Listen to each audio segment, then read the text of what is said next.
Hey everyone!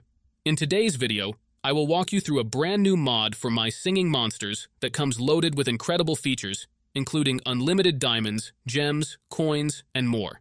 Let's open up the game, and as you can see, I've already activated some of these features, giving me a massive amount of resources. So, as you can see, this really works. Plus, the installation process is simple and straightforward, compatible with both Android and iOS devices, and doesn't require any special skills like jailbreaking or using a computer. If you're curious to see how it works, just keep watching this video. Before you can use this method, there are some settings you need to change. These settings apply only for iOS devices. If you are on an Android device, you can skip this part and move on to the next step. First of all, you need to make sure that your My Singing Monsters game is updated to the latest version. To check that, simply go to the App Store and see if there is any update available for the game.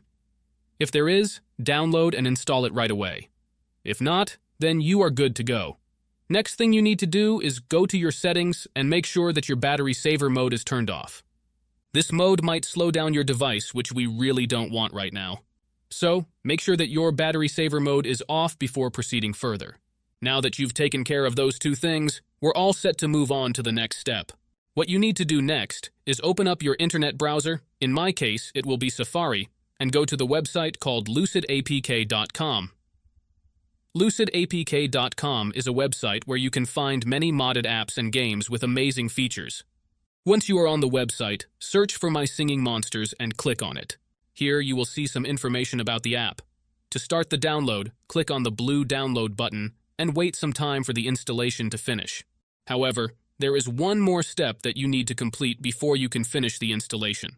This step may vary depending on your device model and operating system, and usually involves some pretty simple steps. Don't worry, this step is very easy and quick, and there will be a video tutorial on how to complete it. Just follow the instructions and you should be fine. So, that's it guys. If you enjoyed this video, make sure to leave a comment, like, and subscribe. Thanks for watching, and see you next time.